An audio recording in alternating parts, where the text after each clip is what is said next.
Hi hello students, உண்மை செய்திகளை உடனுக்குடன் தெரிந்து கொள்ள நம்ம சேனலை மறக்காமல் சப்ஸ்கிரைப் பண்ணிட்டு கூடவே இருக்க பெல் ஐக்கானையும் ஆல்னு செட் பண்ணிக்கிட்டால் மட்டும்தான் நம்ம போகிற ஸ்கூல் மற்றும் காலேஜோட அப்டேட்டான நியூஸ்களை உங்களால் உடனுக்குடன் தெரிந்து கொள்ள முடியும். சரி வாங்க நண்பா, இப்போ நம்ம வீடியோக்குள்ளே போகலாம்.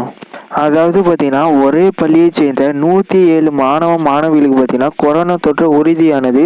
இதனால் பார்த்தீங்கன்னா அந்த மாணவிகளின் பெற்றோர் பார்த்தீங்கன்னா அதிர்ச்சியில் உள்ளனர். அதாவது பார்த்தீங்கன்னா கர்நாடகாவின் சிவமொக்கா நகரில் அமைந்துள்ள தனியார் நர்சிங் பள்ளியைச் சேர்ந்த 29 மாணவிகளுக்கு கொரோனா தொற்று உறுதியானது. அந்த மாணவர்கள் பலரும் தொற்று பாதிப்புக்கான அறிகுறிகள் எதுவும் தென்படவில்லை என கூறப்பட்டது.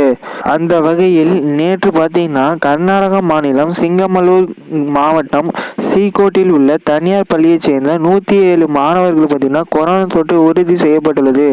அதிவேகமாய் பரவும் கொண்ட ஒமைக்ரான் கண்டறியப்பட்டுள்ள கர்நாடக மாநிலத்தில் அதிகப்படியான மாணவர்கள் கொரோனா தொற்றுக்கு ஆளாவது அனைத்து தரப்பினரையும் அச்சமடைய செய்துள்ளது. இதனால பார்த்தீங்கன்னா இந்த 107 மாணவிகளோட பெற்றோர்கள் பார்த்தீங்கன்னா கொஞ்சம் அதிர்ச்சியில் தான் உள்ளாங்க. ஏன்னு பார்த்தீங்கன்னா அந்த கொரோனா எப்படி தொற்று பரவி இருக்குங்கிறது இதுவரைக்கும் யாருக்கும் காரணம் தென்படவில்லை.